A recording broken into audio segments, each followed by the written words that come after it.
परिणामी नित्य या नित्य परिणामी, प्रत्येक द्रव्य नित्य भी है और नित्य परिणमन स्वभावी भी है।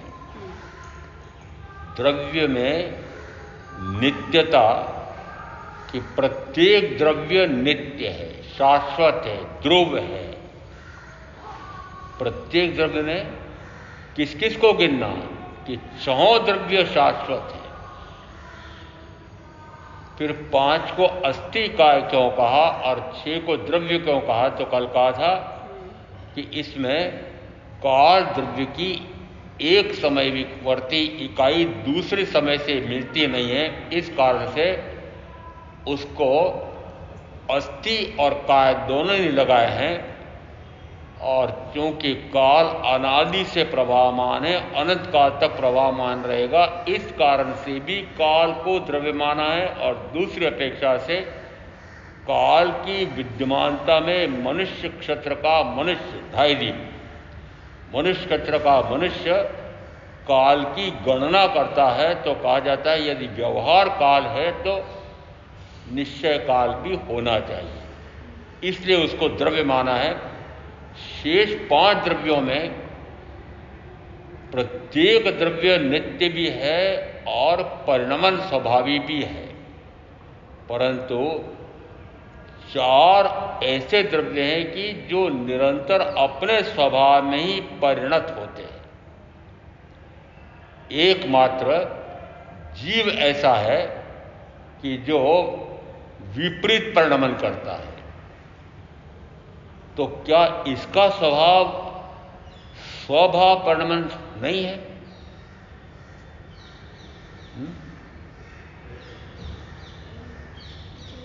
स्वभाव परिणमन मेरा भी ज्ञान गुण मात्र अपने आप को जानूं, अपने आप को ही जानूं, अपने आप को ही जानता रहूं, अनंत काल तक ऐसा हो, यह भी संभव है।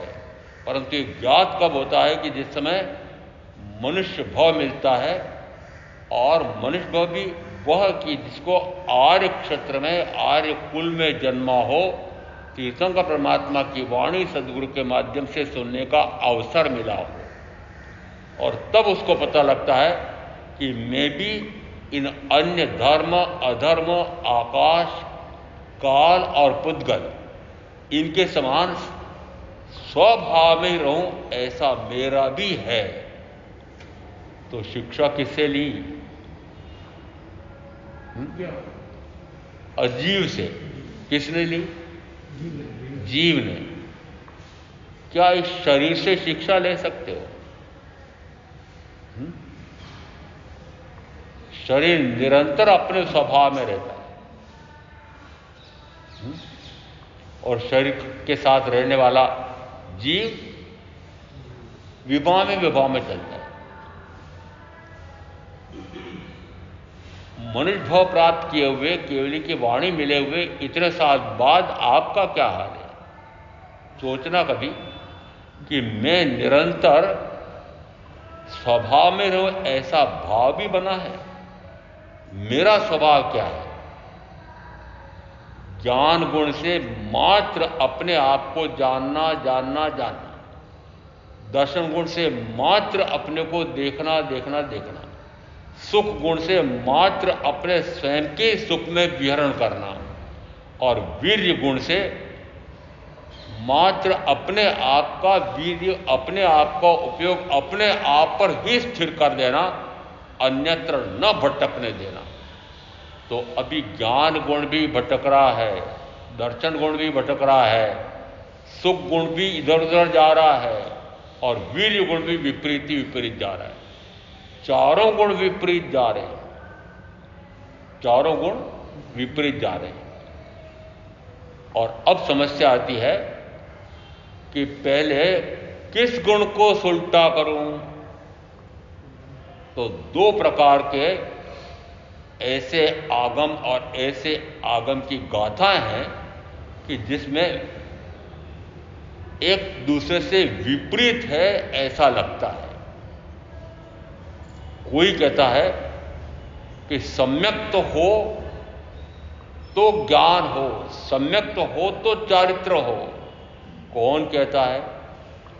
उत्तराधीन सूत्र के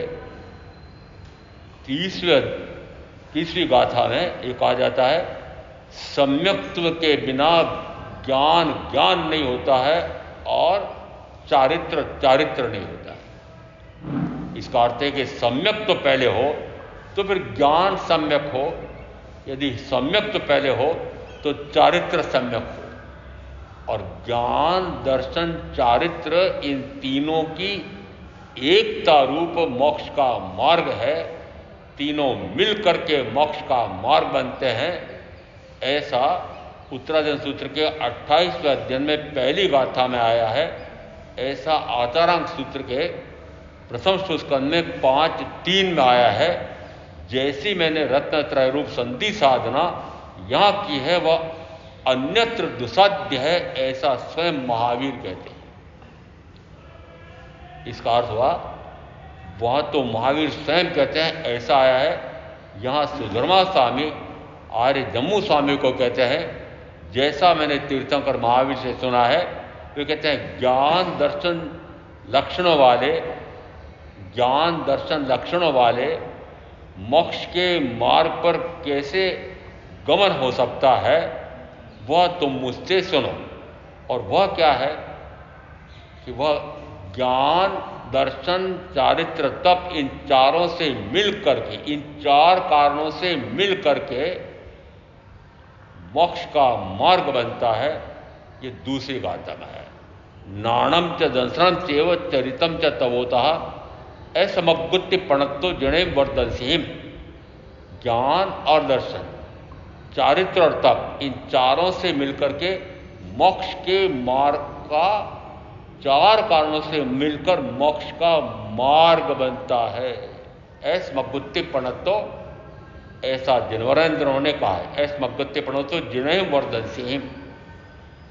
तो चार कारणों से मिलकर के मोक्ष का मार्ग बनता है। दो लक्षणों वाला मोक्ष का मार्ग है, और ज्ञान दर्शन चारित्र, इन तीनों मिल करके मोक्ष का मार्ग बनते हैं। और तीनों में एकता चाहिए, तीनों में एक साथता चाहिए, तीनों में एक शरीर की तरतमता चाहिए, और तीनों में अंतर विरोध नहीं चाहिए। अंतर विरोध का क्या अर्थ है?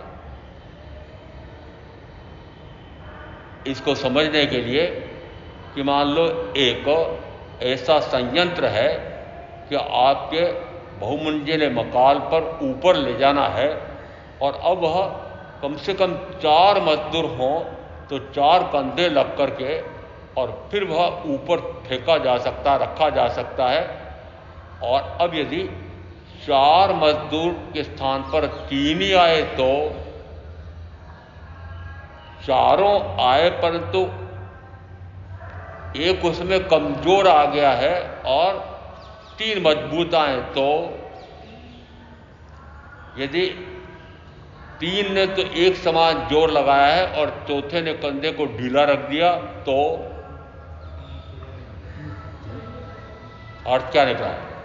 अर्थ निकल रहा है ज्ञान और दर्शन, चारित्र और तप, चारों मिल करके। तो अब चारों मिल करके का अर्थ होता है कि यदि अन्य सारे आगमों में आया है ज्ञान दर्शन चारित्र रूप रत्नत्रय रूप संधि साधना, तो उत्तराजन सूत्रकार ने ये चौथा, तीसरे के 2 विभाग कर दिए, संयम और तप। और संयम को अलग कारण मान लिया और तप को अलग कारण मान लिया। इसका अर्थ है कि कारण रूप 4 हैं और वस्तुतः 3 है, और गुण है 4। 3 इसमें मुख्य है, और इन 3 के साथ वापस का ज्ञान और दर्शन लक्षणों वाला मोक्ष का मार्ग है। ज्ञान और दर्शन जीव का भी लक्षण है, ज्ञान और दर्शन अरिहंत परमात्मा का भी गुण है, सिद्ध परमात्मा का भी गुण है। मुख्यता से ज्ञान और दर्शन ही का है। केवल ज्ञान केवल दर्शन प्रकट हुआ, आगे कुछ नहीं कहा। यदि केवल ज्ञान केवल दर्शन प्रकट हुआ है तो फिर तो 2 कारण बने, फिर तो 2 ही हुए हैं। मोक्ष का मार्ग तो 4 से है, परंतु यदि ज्ञान और दर्शन प्रकट हुआ है तो इसका अर्थ हुआ कि ज्ञानावरणी कर्म का पूर्णतः क्षय होता है, दर्शनावरणी कर्म का पूर्णतः क्षय होता है। उस समय केवल ज्ञान केवल दर्शन प्रकट होता है, तो निश्चित मानना कि उस समय मोहिनी कर्म का भी क्षय होता है और आत्मा को आत्मा का अनंत सुख प्राप्त होता है। और उसी समय अंतराय कर्म का भी क्षय होता है और आत्मा का उपयोग निरंतर आत्मा पर ही स्थिर रहता है, अन्यत्र उपयोग एक समय के लिए भी जाता नहीं। ज्ञानोपयोग निरंतर अपने आप को जानने में, दर्शनोपयोग निरंतर अपने आप को देखने में। अब तुलना करना, जो ये कहा जाता है कि नवकार मंत्र सबसे पहले क्यों आया और नवकार मंत्र ये आप सबको क्यों बोलने के लिए कहा जाता है, नवकार मंत्र की माला फेरने के लिए क्यों कहा जाता है? यदि सारे साधु साध्वी नवकार मंत्र गिनने के लिए, नवकार मंत्र की माला फेरने के लिए कहते हैं, तो कोई न कोई सत्यता तो होनी चाहिए। आदर्श क्या है, लक्ष्य क्या है, किसको सामने रख करके साधना करो, किसको सामने रख करके? आदर्श मेरे लिए ये पंच परमेष्टि परमात्मा है।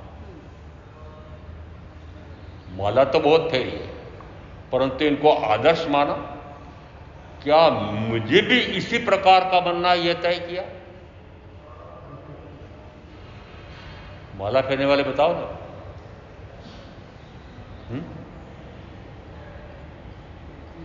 बोलो ना जरा जल्दी से। प्रवचन पूरा होते से माला पकड़ते हैं, और प्रवचन में देर है अभी तो माला हाथ में। जब देखो जब माला हाथ में, अनुपूर्वी हाथ में, तो कारण क्या है? और जिस समय माला फेरते माला को धोख देते हैं, देते हो ना? राना से बोलो, वो अनुपूर्वी को भी धोख देते हैं। हाथ जोड़ते हैं, हाथ जोड़ना है, माथा टिकना एक ही बात है, हाथ जोड़ते हैं। और जिस समय 24 घंटे का नवकार मंत्र का जाप होता है, उस समय जाप का एक पाटा होता है, उस पाटे के ऊपर के ढक्कन पर वो 5 नवकार मंत्र और फिर 4 और उसके महात्म्य की ऐसे 9 पद लिखे होते हैं। और जो भी जाकर के और जाप में बैठता है तो पहले उस पाटे को धोग लगाता है, फिर उठता है तब फिर पाटे पर धोग लगाता है। पाटे पर धोग लगा रहे हो और साक्षात तीर्थंकर की मूर्ति हो। नहीं, हम मूर्ति नहीं मानते। अरे आप मूर्ति मानते हो क्या? मूर्ति को धो देते हो, मूर्ति को पूजते हो, प्रक्षालन से लगा करके, आंगी रचना से लगा करके, और आरती उतारते हो। आना तो बोलो, नहीं उतारते हो, फिर पाटे पर क्या कर रहे हो? वो तीर्थंकर परमात्मा की मूर्ति पर तो माथा नहीं टिकाऊंगा, पर उस पाठ पर तो माथा टिकाता है। अब आप बताओ, क्या आप मूर्ति पूजक हो कि सारकवासी? ढूंढिया हो? मैं तो ढूंढिया हूं। ढूंढिया है ना, ढूंढे में रहने वाले। सही करो, पहले ढूंढे में रहते थे। मेरे तो आदर्श महामुनि महावीर भी खंडहरों में, टूटे फूटे खंडहरों में, ढूंढों में रहते थे। उस समय भी तो राजा महाराजा चक्रवर्ती होते थे ना, तो किसी ने बढ़िया भव्य इस प्रकार के स्थानक क्यों नहीं बनवाए?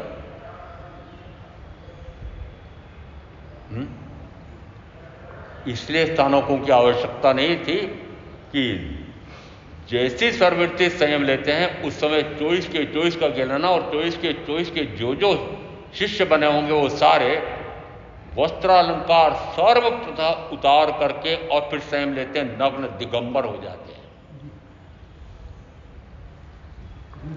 तो मूल में क्या था? नग्नता थी। कोई मूर्ति महावीर के समय में, मंदिर महावीर के समय में था? यदि पहले 23 तीर्थंकर हो गए तो फिर 1 से लगा करके 23 तक के तो मंदिर हो जाने चाहिए थे।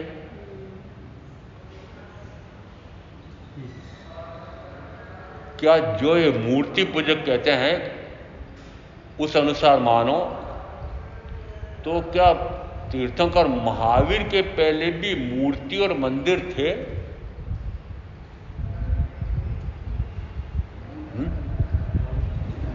किसी भी मूर्ति के लिए कहा जाता है कि ये कितनी पुरानी है, तो महावीर के पहले का समय बताते हैं? नहीं।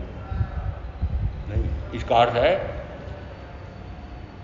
कि तीर्थंकर महावीर के बाद उन्होंने देखा कि हम किसके आलंबन से साधना करेंगे, तो आलंबन बिना होता नहीं है। और आपने भी आलंबन ले रखा है साधना के लिए शरीर का। जिस समय जयपुर में यहाँ के कुछ भाई बहन आए थे तो 2 तारीख को आगे थे वो, और 2 तारीख को प्रवचन के बाद एक भाई, महाराज शरीर के बिना साधना कैसे होगी?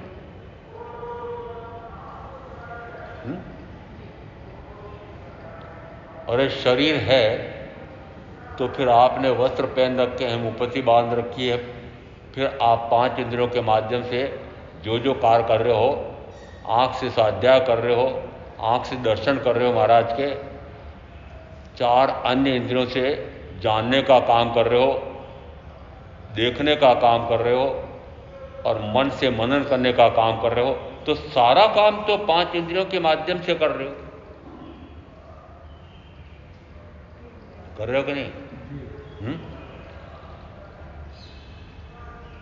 ये 5 इंद्रियां पुद्गल है कि चेतन है? तो पुद्गल से चेतन की साधना,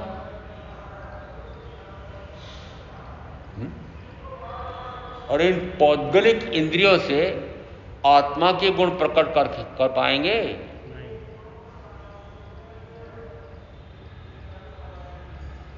हाँ बोलो ना बोलो, कर पाएंगे कि नहीं? नहीं कर पाएंगे। अभी तक तो यही कर रहे हो,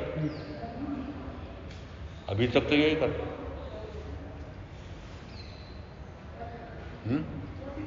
अभी तक तो यही कर रहे हो ना।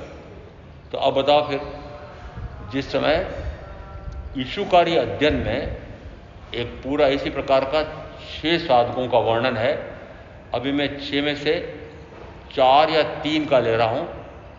2 भृगु पुरोहित के बेटे जिस समय पिता से सर्ववृत्ति संयम की आज्ञा लेने के लिए खड़े हुए, उस समय पिता बोलते हैं, तुम कौन सी आत्मा की साधना के लिए संयम ले रहे हो? आत्मा हो तो दिखना तो चाहिए, जानने में तो आना चाहिए। कहां है आत्मा? कहां है आत्मा? उसी प्रकार का प्रश्न राजा परदेशी ने भी उन केशी श्रवण से किया था, कहां है आत्मा? और इसी प्रकार से आपको भी लगता है कि आत्मा हो तो जानने में आना चाहिए, आत्मा हो तो देखने में आना चाहिए। हमें तो समझ में नहीं आ रहा। आप कहो चाहे आप मानो चाहे मैं ना मान लो, पर आपकी अगले पीढ़ी तो यही मानती है कि आत्मा हो तो बताओ तो सही कहाँ है, तो फिर उसकी मैं साधना करूँ। आत्मा हो तो जानने में आना चाहिए, आत्मा हो तो देखने में आना चाहिए, आत्मा हो तो हमारे अनुभव में तो आना चाहिए। अब बताओ कैसे समझाऊं? आपका भी ऐसे प्रश्न है हो तो फिर यहां बात करो, नहीं तो जो प्रश्न करता उसी को समझाऊंगा। आपको तो आत्मा जानने में आ रही है, आत्मा जानने में आ रही है क्या? आत्मा दिखती है क्या? आत्मा अनुभव में आ रही है क्या? बताओ, मुझे भी तो बताओ। मुझे बताओ ना, आत्मा दिख रही तो मैं भी देखूं। महाराज क्यों हमको भटका रहे हो? वस्तुतः उस समय उन दोनों पुत्रों ने क्या कहा कि हे पिता, आप इन 5 इंद्रियों के माध्यम से आत्मा को जानना चाहते हो, देखना चाहते हो, अनुभव करना चाहते हो, परंतु ये 5 इंद्रियां पुद्गल है और आत्मा अमूर्त है। 5 इंद्रियां मूर्त है और आत्मा अमूर्त है। और उसी कारण से उस अध्ययन में एक गाथा है, नो इंदि गज्ज अमुत्त भावा भी हो नित्यो अज्जत हेऊ नियस्त बंधो संसार है जो है बंधम। दूसरी पंक्ति में तो निरंतर इस प्रकार से चतुर्गति का परिभ्रमण इसीलिए हो रहा है कि आत्मा का जानना और देखना नहीं हो पा रहा है। और जानना और देखना क्यों नहीं हो पा रहा है कि हे पिता, आप इन इंद्रियों के माध्यम से जानना और देखना चाहते हो, और इंद्रियां पुद्गल है, मूर्त है, और आत्मा अमूर्त है। तो फिर अब किससे जानूं? जिस समय उन्हीं पिता को बेटे समझा रहे हैं कि अमूर्त आत्मा को आत्मा के अमूर्त गुणों से ही जानो, देखो, अनुभव करो। शास्त्र के प्रमाण से बोलूं तो आप मानोगे, तो मानोगे नहीं, पर शास्त्र के प्रमाण से नहीं, अपने अनुभव से भी कहता हूं कि जानने नाम का गुण मेरा है, देखने नाम का गुण भी मेरा है। दर्शन यानी क्या? देखना। और सुख जो अभी आप अनुभव कर रहे हो, आपको प्रत्यक्ष अनुभव आ रहा है कि 5 इंद्रियों के माध्यम से मिलने वाला सुख लग रहा महाराज। इन 5 इंद्रियों के माध्यम से हम जो भोग भोगते हैं वह अनुभव में आ रहा है कि सुख है, और इसीलिए तो संसार में बैठे हो, इसीलिए तो संसार नहीं छूट रहा है, इसीलिए तो भोग नहीं छूट रहा है, इसीलिए तो इस दृष्टि से, इस शरीर से 5 इंद्रियों से हट नहीं रही है। सारी समस्या यह आ रही है। आपके वो 5 इंद्रियों के सुख क्यों नहीं छूट रहे हैं, उसमें रस रुचि क्यों नहीं घट रही है कि आपने माना है कि सुख तो इन 5 इंद्रियों के माध्यम से ही मिल रहा है। और अब मैं एक बताऊं आपको, जो आदर्श पकड़ाया है ये नवकार मंत्र का, उसमें दूसरे पद पर एक सिद्ध परमात्मा है, ये अशरीरी है। और ये तो सबने सुन रखा है कि उनका भी अनंत सुख है। और यहां तो मनुष्यों का तो, जीवों का तो, संसारिक जीवों का तो कहा जाता है कि सुख में बाधा पड़ती है, निरंतर सुख का अनुभव नहीं आता है, और वहां अव्ययवाद सुख है और अनंत काल तक मिलता रहेगा। तो फिर वो सुख कौन सा है? यदि शरीर नहीं है, इंद्रियां नहीं है, तो फिर उनको जो सुख का अनुभव आ रहा है वो सुख कौन सा है?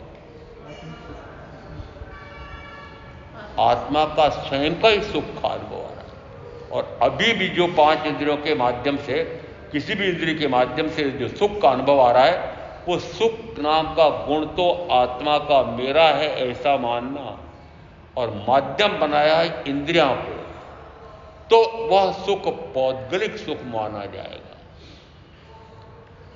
और अनंत काल मात्र पौद्गलिक सुख को ही सुख मान करके मैं निरंतर जन्म मरण जन्म मरण जन्म मरण चारों गतियों में भटकता रहा। आप अब, अरे अब तक तो हुआ जो हुआ, अब क्या करना चाहते हो? अब नहीं भटकना? तय किया? तय किया हो तो बताओ। तय किया क्या किसी ने कि महाराज मुझे अब चतुर्गुत्य में नहीं भटकना? नहीं भटकना। काम, फिर काम कैसा करेंगे? चारों गतियों में न भटकना पड़े उस प्रकार की साधना करेंगे। और उस प्रकार की साधना में कि 5 इंद्रियों के माध्यम से मिलने वाले सुख के स्थान पर मात्र अपने आप के सुख का ही अनुभव आए, ऐसा करना होगा। वो कैसे हो? वो कैसे हो?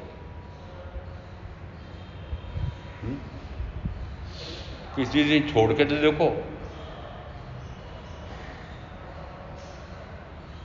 किसी दिन 5 इंद्रियों के सुख छोड़ दो,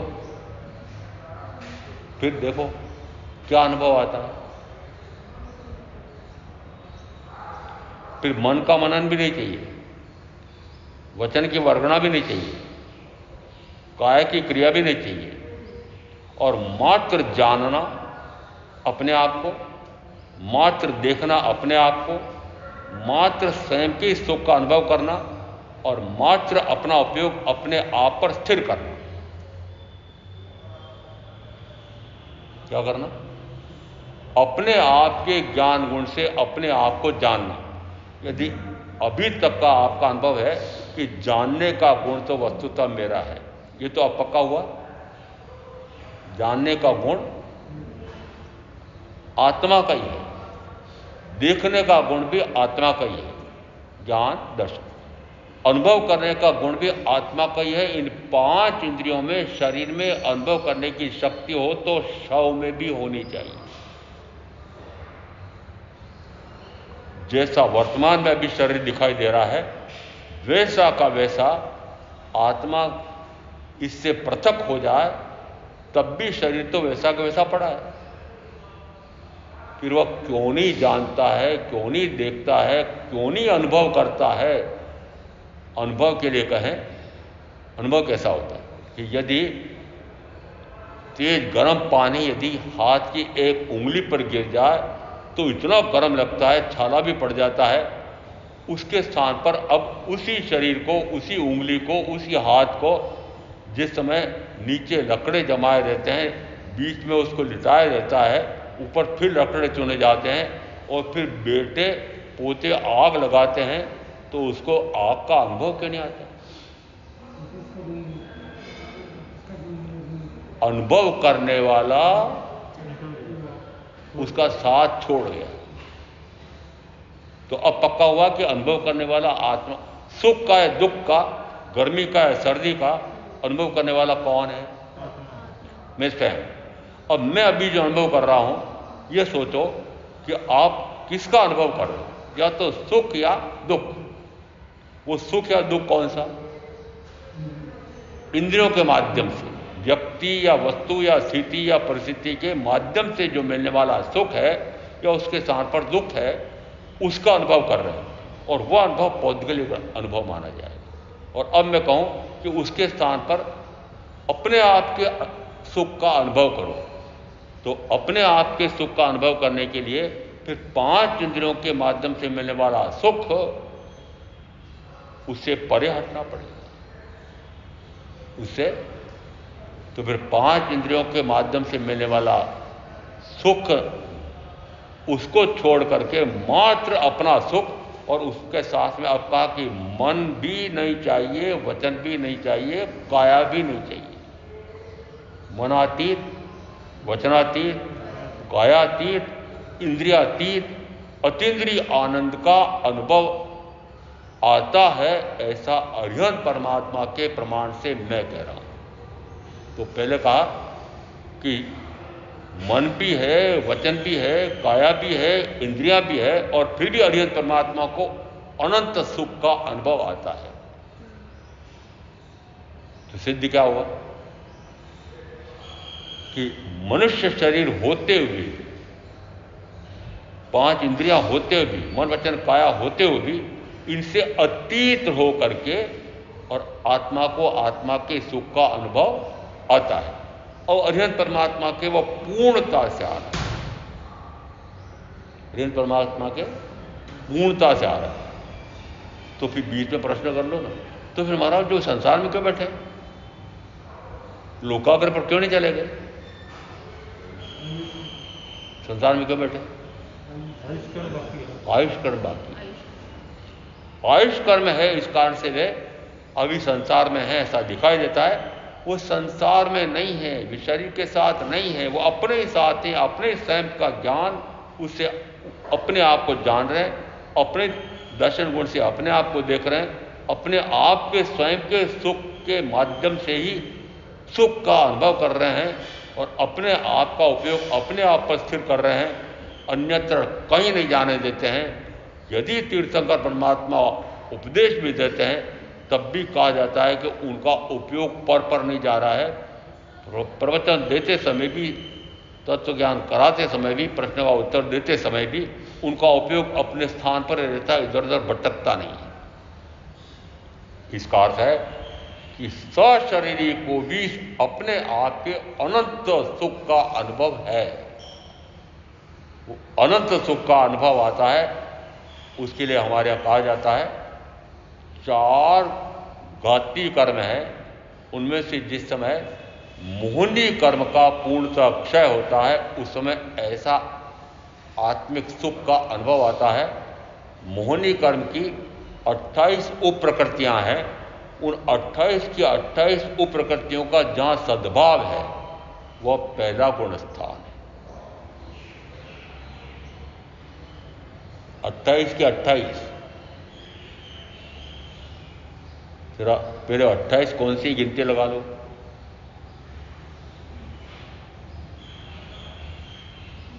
गिनती लगाओ ना।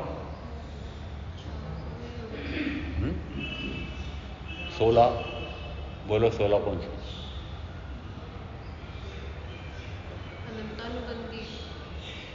चार, क्रोध, मान, माया, लोभ, ये 4 प्रकार के कषाय हैं।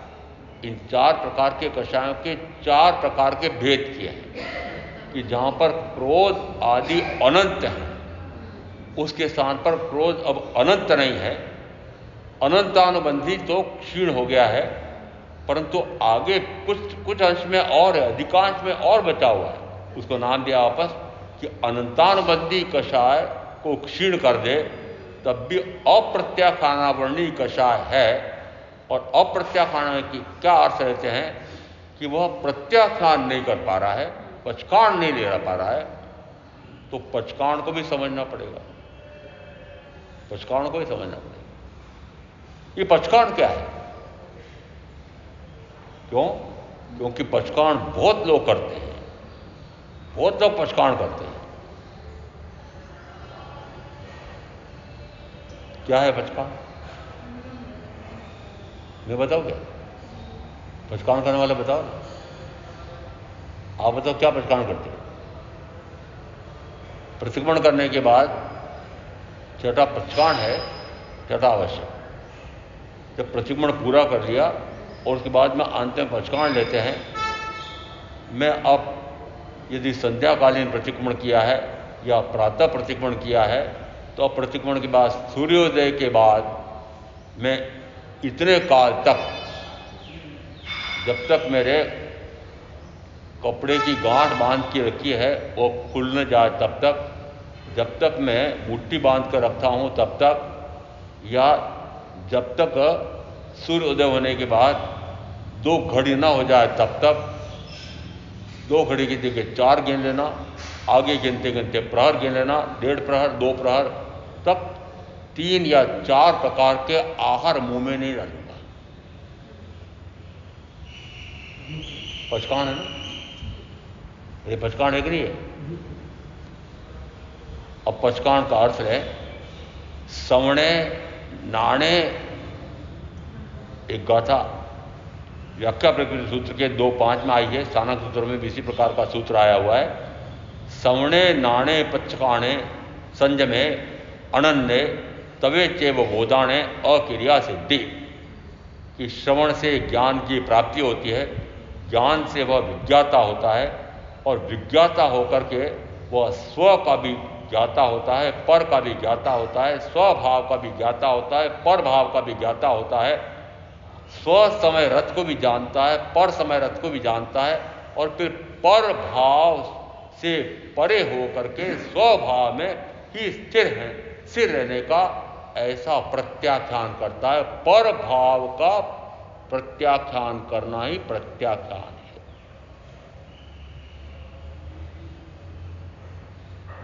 महाराज ये तो आज पहली बार सुना हमने। है? प्रत्याख्यान का क्या अर्थ है? ज्ञान संपन्न जीव किसे कहते हैं? उत्तरादेव सूत्र के 29वें अध्ययन में आया है, तो उसमें वहां कहा कि वह ज्ञान संपन्न जीव तब माना जाएगा कि वह सर्व भावाभिगम का ज्ञाता हो जाता है। भावाभिगम, अभिगम यानी रहस्य, सर्व द्रव्यों के, सर्व अस्तिकायों के, सर्व जीवों के, आत्मा के, अपने आप के सर्व भावों को ज्ञाता हो जाता है। आगम के तत्वों का, रहस्यों का वह ज्ञाता हो जाता है।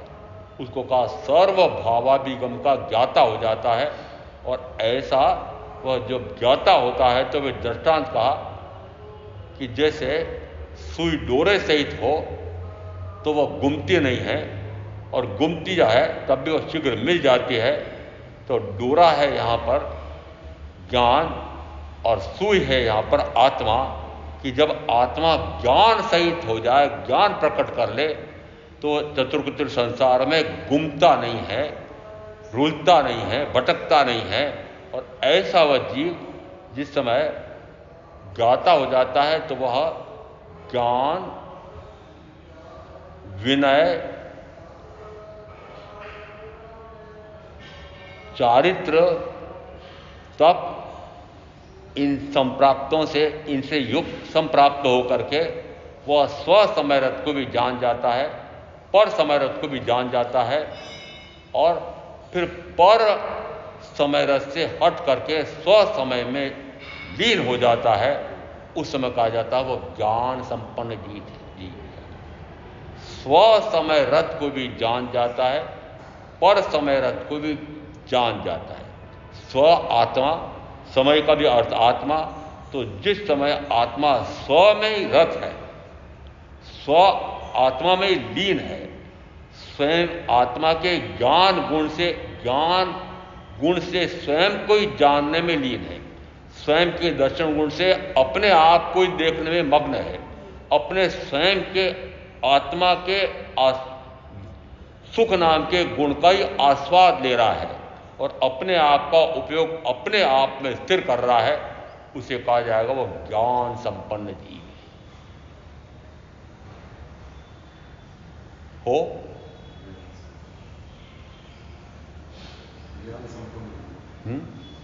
अरे कुछ अंश में हुए हो, शुरुआत हुई है,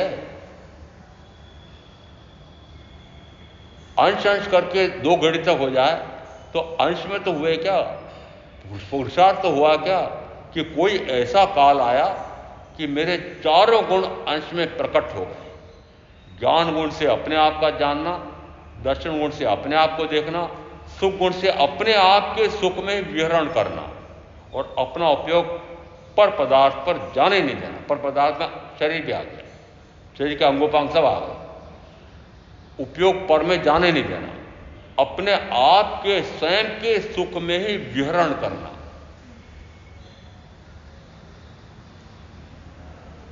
तो फिर क्या छूट जाना चाहिए।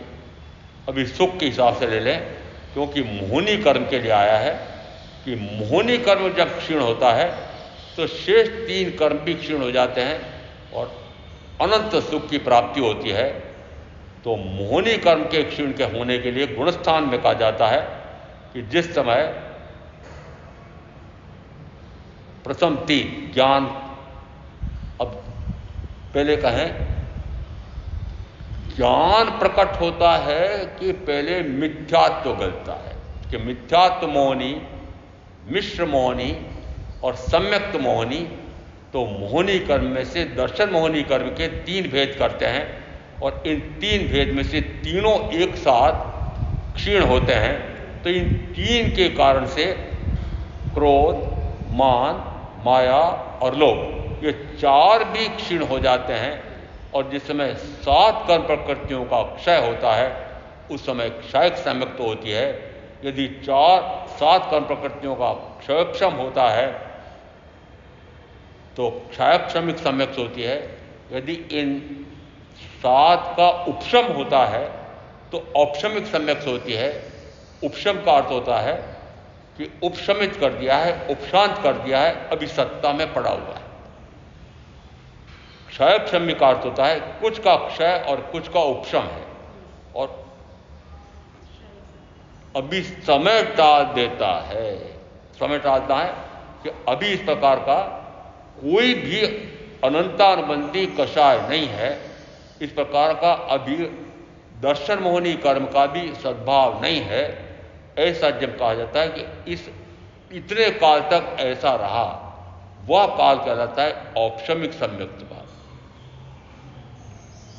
यदि ये 7 कर्म प्रकृतियों का एकांत क्षय कर दे कि अब इस प्रकार का कभी भी वह दर्शन मोहनी कर्म के कारण से भ्रमित नहीं होगा, आत्मा में अनंत सुख है, ऐसा उसको जब पक्का हो जाता है दर्शन मोहिनी कर्म का क्षय होते से उसको अंदर में पक्का हो जाता है कि अब मुझे किसी प्रकार का भ्रम विभ्रम नहीं रहा है।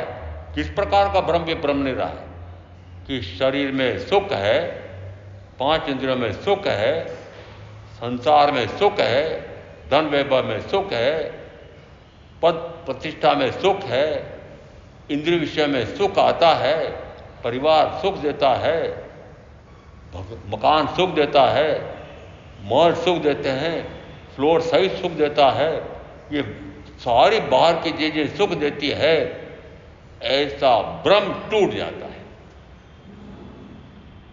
टूट गया। लक्षण बता दिए मेरा, सम्यक से लक्षण बता रहा हूं। जो जो ये कहता है मेरा चौथा गुणस्तार प्रकट हो गया है, और फिर सामायिक साधक तो कहते हैं नहीं महाराज साहब चौथा नहीं, मेरा तो 5वां प्रकट हो गया है। तो अब बताओ, अभी मैंने जो कहा कि यदि मकान ऐसा बना है कि जो संगमरमर का है, उससे भी आगे और ग्रेनाइट का बना है, कांच का महल बना है, और अब लगता है कि इसमें भी सुख नहीं लगता।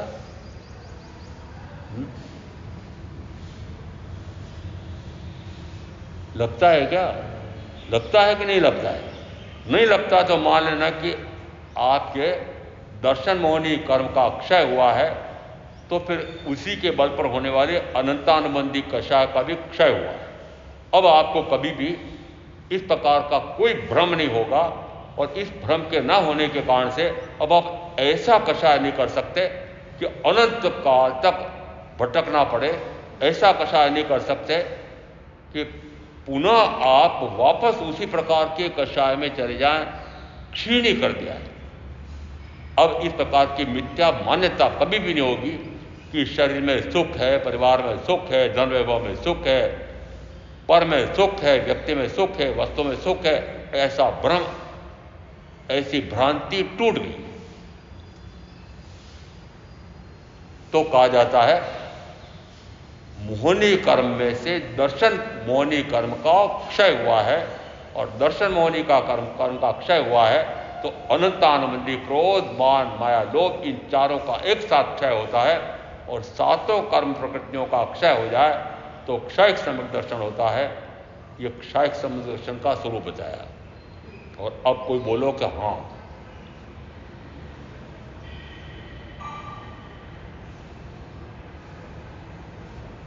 तो क्षयिक नहीं हुई है, चलो उपशम हुआ। अभी सुनते सुनते उपशम हो जाएगा।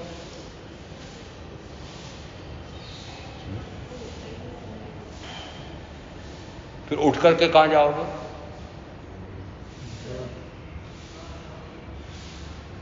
यदि क्षयिक सम्यक दर्शन हो गया है फिर उठ करके कहां जाओगे? घर कुछ तो बोलो, वापस आगे।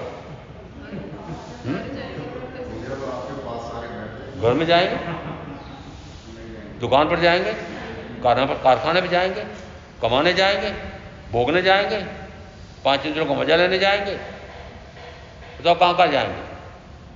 कि महाराज कहीं भी नहीं जाऊंगा। महाराज कहीं भी नहीं जाऊंगा। क्यों? क्योंकि क्षयिक सम्यक दर्शन हो तो फिर क्या करेगा? निरंतर यह भाव रहता है कि मैं सर्ववित्तीय संयम लेकर के और ऐसी साधना करूं कि सर्व प्रकार के ये 28 की 28 मोहनी कर्म की प्रकृतियों का क्षय करके मुक्त हो जाऊं, और इस कारण से मोहनी कर्म का क्षय हो जाए तो मोहनी कर्म की 28 की 28 उप्रकृतियों का क्षय हो जाए तो कहा जाता है ज्ञानावरणी, दर्शनावरणी, अंतराय तीनों कर्मों का युगपत क्षय होता है, और वह 12वें गुण स्थान पर ऐसा करके 13वें गुण स्थान पर पहुंच जाता है और अनंत आनंद में मग्न रहता है। अब अनंत के स्थान पर अंश में है क्या? अनंत में जिसमें अनंत सुख प्राप्त होता है उसी प्रकार का सुख यदि क्षयिक सम्यक दर्शन या उपशम सम्यक दर्शन या क्षयिक सम्यक हुई है तो अंश में वहां पर भी इसी प्रकार का सुख प्राप्त हो रहा है क्या? जिस समय इस प्रकार का सुख प्राप्त हो रहा हो, उस समय किसी इंद्रिय विषय के माध्यम से सुख मानता नहीं है, इसलिए इंद्रिय विषय के सुख का भोग करने के लिए वह साधन जुटाने के लिए नहीं जाता है, भोगने नहीं जाता है, उसे विरक्त हो जाता है। महाराज ये तो आज अटपटी व्याख्या कर रहे हो आप। शायद समग्र दृष्टि भी मौलों में रहते हैं, शायद समग्र दृष्टि भी चक्रवर्ती होता है, शायद समग्र दृष्टि भी श्रेष्ठी होते हैं, शायद समग्र दृष्टि हो जाए तो फिर घर में रह सकता है, फिर घर में रहने का सुख हो सकता है। घर में रहेगा क्यों? घर में सुख है इसलिए रह रहा है। तो महाराज आप बताना क्या चाहते हो? मैं ये बताना चाहता हूं कि यदि शायद समग्र दर्शन हो जाए तो वो घर में सुख है, शरीर में सुख है, परिजनों से सुख मिलता है, ऐसा मान ही नहीं सकता। ये मिथ्या मान्यता मर गई, ये मिथ्या मान्यता नष्ट हो गई। यदि मिथ्या मान्यता चलेगी तो फिर चारित्र मोहनी भी क्या करेगा? यदि दर्शन मोहनी क्षय हो गया है, दर्शन मोहनी क्षय हो गया, क्षय दर्शन हो गया, तो सीधा सीधा आ रहा है चारित्र मोहनी में से अनंत क्रोध, अनंत मान, अनंत माया, अनंत लोभ, ये क्षीण हो जाता है। अब ऐसा लोभ नहीं करेगा। और फिर इस अनंतानुबंधी का जो अर्थ किया जा रहा है वह दूसरे प्रकार का भी है। दूसरे प्रकार का कैसा है? व्याख्या प्रकृति सूत्र में तीसरा अध्ययन आया है, और तीसरा अध्ययन में आया है उसमें जो एकेंद्रीय जीव है, एकेंद्रीय जीव, एकेंद्रीय में पृथ्वीकाय, अवकाश, तेवकाय, वायुकाय, वनस्पतिकाय, तो ये एक इंद्रिय वाला पृथ्वीकाय आदि जीव, पृथ्वीकाय आदि जीव जिनके पास मन नहीं है, जिनके पास मनन करने की शक्ति नहीं है, इस प्रकार का बाहर में और कुछ भी साधन नहीं है, और तब भी वह अनंतानुबंधी कषाय का सेवन कर रहा है। और अनंतानुबंधी कषाय का सेवन कर रहा है, उसके लिए फिर दृष्टांत देते हैं कि यदि एक गेहूं का दाना, वह कुछ नहीं जानता है, परंतु वह भी अनंतानुबंधी कषाय का सेवन कर रहा है। एक दाना नहीं, अनेक दाने से एक डब्बा भर करके पिसवा लाओ, तो क्या वहां क्रोध दिखाई दे रहा है? मान, माया, लोभ, तो फिर अनंतानुबंधी कषाय वहां पर भी है। फिर अनंतानुबंधी कषाय का अर्थ क्या लेना? अर्थ क्या लेना चाहिए? अनंतानुबंधी कषाय का अर्थ होता है जब तक आत्मा को आत्मा का अनुभव नहीं आए तब तक अनंतानुबंधी कषाय का सद्भाव है। जब तक आत्मा को आत्मा का अनुभव नहीं आए तब तक अनंतानुबंधी कषाय का सद्भाव है। तो मक्या तो किसकी आई वहां वापस? आत्मा के अनुभव की मान्यता है। इसका अर्थ है कि मोहनी कर्म के आधार पर गुणस्थान तो बना है, और गुणस्थान लिया है, तो बता रहा हूं कि 7वें गुणस्थान पर वह जब आता है तो 4थे गुणस्थान पर आया, वहां 7 कर्म प्रकृतियों का 4थे से सीधा अप्रत्याखानावर्णी और प्रत्याखानावर्णी दोनों का क्षय करके और वह सर्ववृत्ति संयम लेता है। उस समय मात्र अब उसके संजलन कषाय का ही सद्भाव है। तो 7 और 4 और फिर 4 ऐसे 15 कषायों का, 15 का मोहनी कर्म की 15 उपप्रकृतियों का वह क्षय कर देता है, और उस समय वह 7वें अप्रमत्त गुण स्थान पर स्थिर हो गया है, ऐसा कहा जाता है। 4थे से कहां गया है? सीधा 7वें। जितने तीर्थंकर हुए हैं वे सीधे जिस समय सर्ववृत्ति संयम लेते हैं तो 4थे गुण स्थान से सीधे 7वें अप्रमत्त गुण स्थान पर जाते हैं। अप्रमत्त गुण स्थान पर एक अंतर्मुख टिकता है, वह नीचे आ जाता है। नीचे आ जाता है तो 6ठे गुण स्थान पर वह प्रमादी साधु गुण स्थान है, वहां पर एक अंतर्मूल से और अधिक रह जाए तो फिर और नीचे चला जाए, वह पुनः सातवें गुण स्थान पर जाता है, फिर सातवें गुण स्थान पर वापस एक अंतर्मूल टिकता है, वापस छठे पर आ जाता है। तो साधु साध्वियों के लिए कहा जाता है वे छठे सातवें गुण स्थान वर्ती हैं। आप पांचवें गुण स्थान पर है। अरे चौथा होने वाला है कि नहीं? चौथा तो सबका होने वाला है, चौथा तो सबका होने वाला है, पर चौथा गुण स्थान होने वाला है कि नहीं? और वो चौथा हो जाए उसके पहले चौथा गुण स्थान तो प्रकट कर लो, और चौथा न जाने कब हो जाएगा। तो फिर ये चौथा गुण स्थान तो फटाफट प्रकट करो। कैसे करें? कैसे करें कि पर में सुख है ये मान्यता टूट जाए। अब एक शब्द बोल रहा हूं, पर में सुख है ये मान्यता टूट जाए तो चौथा गुण स्थान। और पर यानी क्या? कि आत्मा को छेड़ करके शेष सारे पराए। तो पर में पराये में सुख है ये मान्यता टूटी क्या? मैं अभी याद है मुझे डुंगला और फिर उनके महामंत्री, महाराज मेरे तो सम्यक तो है, पक्की है, आप मेरी सम्यक को डुला क्यों रहे हैं? मेरे तो सम्यक है, आप ये सारा प्रवचन देखकर क्या सिद्ध करना चाहते हो कि आपके सम्यक नहीं है, वास्तव नाम की सम्यक है। मेरे तो सम्यक पक्की है महाराज,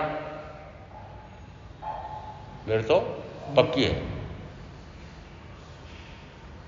जिस समय करीब करीब वो 40 साल से महामंत्री थे, फिर त्यागपत्र दे दिया। मैंने कहा कब तक यही रहेंगे? और उसके बाद मैं उनका वापस चित्र बता रहा हूं। पोता हो गया है, अब पोते का 1 वर्ष हो गया तो फिर वो कोई ना कोई बड़ा कार्यक्रम किया जाता है, जरूरी उतारने का काम है। पोते के प्रथम वर्ष की पूर्ति में जन्मदिन मनाने के लिए भव्य प्रीति भोज बना रहे हैं। पूरे डुंगले के सारे और आसपास के क्षेत्रों के बहुत सारों को, पूरे छोकले को उन्होंने निमंत्रण दिया है और प्रीति भोज बन रहा है। और प्रीति भोज जिस समय बन रहा था उस समय उस पोते को गोद में लिए हुए थे और प्राण निकल गए।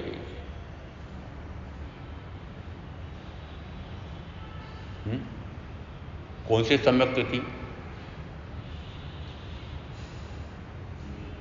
ये जो चित्रण कर रहा हूं सत्य है, घटना से चित्रण कर रहा हूं। और जो प्रीति भोज किसके लिए बन रहा था? पोते के जन्मदिन। वो प्रीति भोज किसमें काम आया? मृत्यु भोज। समझ में आता? चौथा गुण स्थान है।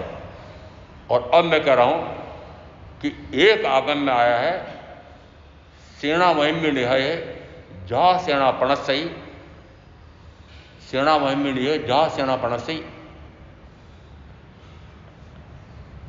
ऐसा कहकर के कहते हैं कि यदि सेनापति या राजा उस शत्रु राजा के समक्ष समर्पण कर दे तो सेना भी समर्पित कर दे, सेना भी समर्पित हो जाती है। इसी प्रकार से यदि वह मोहनी कर्म में उनमें भी दर्शन मोहनी कर्म का क्षय कर दे तो वह सर्व कर्मों का क्षय कर देता है। तो मोहनी कर्म सर्व कर्मों का राजा है, तो इस राजा का क्षय कर दे तो सर्वघाती कर्मों का क्षय हो जाता है। सेना महिमिनी जहां सेना पणसी एवं कम्माणि रसंति मोणिज्य खणम गए, एवं कम्माणि रसंति मोणिज्य खणम गए। तो वह मोहनी कर्म का क्षय कर देता है। किसका क्षय कर दे? 4 घाती कर्मों में से मोहनी कर्म का क्षय कर दे तो मोहनी कर्म सर्व कर्मों का राजा है, और राजा को क्षय कर दे तो शेष घाती कर्म भी क्षीण हो जाते हैं। और उसी कारण से फिर मोहनी कर्म के क्षय करने से यदि सर्व कर्म क्षीण हो जाते हैं तो सारा जोर मोहनी कर्म को क्षीण करने का आ रहा है। तो अब 5वें आर्य में तो मात्र 15 तक पहुंचा जा सकता है, उससे ऊपर की साधना नहीं। इससे ऊपर की 15 से आगे नहीं है। 15 से आगे का क्या अर्थ कि यदि उसने अनंतानुबंधी क्षीण कर दी, अप्रत्याखान क्षीण कर दी, श्रावकत्व आ गया। फिर प्रत्याखानावर्णी कषाय को क्षीण कर दिया, फिर आगे सर्वृत्ति संयम लेकर के संजलन कषाय को क्षीण करता है, और संजलन कषाय को भी पूर्णतः क्षीण कर दे तो उसी भाव में केवल ज्ञान, केवल दर्शन प्रकट हो जाता है। क्योंकि मोहनी कर्म की 28 की 28 उपप्रकृतियों का क्षय कर दिया है, तो निश्चित है कि वह 12वें गुणस्थान पर पहुंचकर 13वें गुणस्थान पर पहुंच जाता है। 3 ज्ञानावर्णी, दर्शनावर्णी, अंतराय, इनका भी क्षय हो जाता है। इसका अर्थ हुआ कि मूल है मोहनी कर्म, और मोहनी कर्म को क्षीण करो।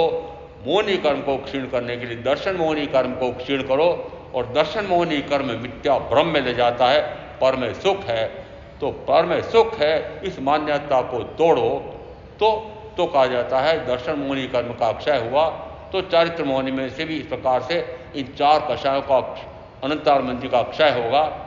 ऐसे आगे बढ़ते बढ़ते इस आर्य में मनुष्य कितनी साधना कर सकता है कि वह अप्रमत्त साधु गुण स्थान तक पहुंच सकता है। अप्रमत्त कितने काल तक रह सकता है कि 48 मिनट से न्यूनतम, पूर्ण नहीं। इतनी साधना वर्तमान में हो सकती है। इसका अर्थ है कि गुणस्थान अपेक्षा से 7वां गुणस्थान, चारित्र अपेक्षा से मात्र 2, एक सामायिक चारित्र, दूसरा छेदोपस्थापना चारित्र, और ध्यान की अपेक्षा से मात्र धर्म ध्यान। धर्म ध्यान से आगे शुक्ल ध्यान की साधना वर्तमान में नहीं है। इसका अर्थ है कि यहाँ इतनी साधना हो सकती है, परंतु आज इस प्रकार के ध्यान साधक भी हो गए हैं कि जो ये कहते हैं कि हमने अब के 15 दिन के शिविर में शुक्ल ध्यान की साधना की। कराने वाले भी कहते हैं और करने वाले भी कहते हैं। मैंने कहा शुक्ल ध्यान की साधना ये 8वें गुण स्थान से प्रारंभ होती है। 8वां, 9वां, 10वां है। शुक्ल ध्यान वर्तमान के काल में वर्तमान का मनुष्य कर सकता है शुक्ल ध्यान। और शुक्ल ध्यान क्या है? तो शुक्ल ध्यान के लिए मैं कहता हूं प्रथम श्रवण पुनः तीर्थंकर ऋषभदेव। तो हम प्रथम श्रवण ऋषभदेव को 1000 वर्ष बाद शायद समय उनको वो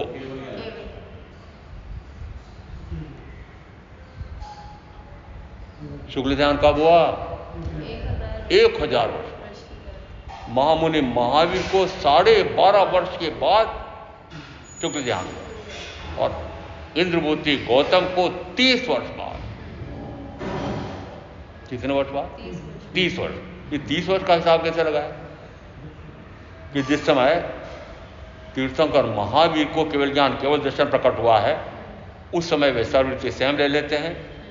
और फिर जिस समय तीर्थंकर महावीर 30 वर्ष तक केली पर विचरते थे, 30 वर्ष पूरे होने के बाद जिस समय उनका 5वां कल्याणक, परिनिर्वाण कल्याणक, उसी समय इंद्रभूति गौतम को केवल ज्ञान हुआ, यानी शुक्ल ध्यान प्रकट हुआ। तो अब 3 मैंने गिने हैं कि प्रथम महामुनि ऋषभदेव को 1000 वर्ष, महामुनि महावीर को 12.5 वर्ष, और इंद्रभूति गौतम को 30 वर्ष लगे। परंतु आज व्यापार, व्यवसाय, उद्योग धंधे, कल कारखाने चलाने वाले, घर परिवार में रहकर के राग द्वेष मोहादि करने वाले, और 5 इंद्रियों का, 4 इंद्रियों का भोग भोगने वाले, वो कहते हैं हमने शुक्ल ध्यान की साधना की। पता लगाना है। मैं मानता हूं मात्र धर्म ध्यान तक जा सकते हैं, मात्र 7वें अप्रमत्त गुण स्थान पर जा सकते हैं। और अप्रमत्त गुण स्थान का अर्थ है कि यदि ध्यान साधना करते भी हैं तो ध्यान निरंतर एक समय का भी विक्षेप ना हो तो कितने काल तक हो सकता है कि 48 मिनट से न्यूनतम। अब 48 मिनट से पूरे 48 मिनट के निरंतर आत्म ध्यान में ऋषभ देव भरतनाथ महामुनि को 1000, महामुनि महावीर को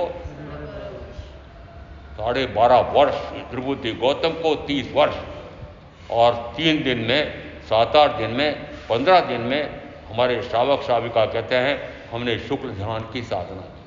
असंभव, होता ही नहीं। मोहनी कर्म किसके बल पर है? ज्ञानावरणी, दर्शनावरणी, इसका तो पीठ बल है, और अंतराय कर्म का धक्का है। इन 3 घाती कर्मों के 7 मोहनी कर्म है। इसका अर्थ है कि चूंकि मोह और मोह से रहितता यह बाहर में जानने देखने अनुभव में आती है, इसलिए गुणस्थान मोहनी कर्म पर है। परंतु ज्ञान है कि नहीं है, ज्ञानी है कि अज्ञानी है, बुद्धिमान है कि मूर्ख है, क्या उससे वार्ता के बिना जानना हो सकता है? इसका अर्थ है कि ज्ञान और अज्ञान बाहर में अनुभव में नहीं आता है। यदि सर्वोच्च न्यायालय का मुख्य न्यायाधिपति भी बाजा उस बगीचे में घूम रहा है और एक सामान्य व्यक्ति भी घूम रहा है, मजदूर भी घूम रहा है, क्या वो मजदूर उनको पहचान जाएगा? नहीं। वो कुर्सी पे बैठेगा तब पहचानेगा। अर्थ क्या निकला कि ज्ञानी है वो इस प्रकार का कानून का इतना विशेषज्ञ है कि सर्वोच्च न्यायालय का मुख्य न्यायाधिपति है, बाजार में घूम रहा है, बगीचे में घूम रहा है, तब तो नहीं पता लगेगा। कब पता लगेगा? कि जब उसका वो ज्ञान, वो कानून का ज्ञान जिस समय निर्णय में आ रहा है, सुनने में आ रहा है, उस समय प्रकट होगा। इसका अर्थ है कि ज्ञान और अज्ञान ये प्रत्यक्ष अनुभव में नहीं आते हैं, इसलिए गुणस्थान मोहनी कर्म के आधार पर बना है। परंतु वस्तुतः साधना ज्ञानावरणी कर्म से प्रारंभ होती है।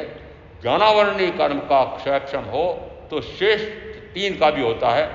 ज्ञानावरणी कर्म का तो सीधा क्षय होता है, अंश में क्षय को भी क्षय कहा जाता है। तो ज्ञानावरणी कर्म का क्षय हो तो दर्शनावरणी का भी, मोहनी का भी, अंतरा का भी होता है। और इसलिए अभी पूरा विवेचन उसका नहीं होगा, पर एक गाथा देकर के इसको अभी विराम देते हैं। नाणस्य सव्वस्य पगासनाय अन्नान्न मोहस्य विजय जनाय रागस्य दोषस्य संख्यणम एगंत सुखम समव्य मोक्षम। 32 उत्तरायण सूत्र। ज्ञान का जिस समय सर्वथा प्रकाश होता है उस समय अज्ञानांधकार के प्रश्रय में रहने वाला वह मोह विवर्जित हो जाता है, छिन्न भिन्न हो जाता है, और उस मोह के प्रश्रय में रहने वाला वह राग और द्वेष भी सूख जाता है और एकांतिक सुख प्राप्त होता है। ऐसा यदि ज्ञानावरणी कर्म का क्षय हो जाए तो निश्चित है कि दर्शनावरणी का भी क्षय होगा। उसी समय मोहनी कर्म का भी क्षय होता है, उसी समय अंतराय कर्म का क्षय होता है, और चारों कर्म क्षीण हो जाते हैं। उस समय वह 13वें गुणस्थान पर पहुंच जाता है। ऐसा तत्व का असुर समझ कर में आप जो साधना करेंगे उनका अवश्य कल्याण होगा। ओम शांति। आगे चला गया है।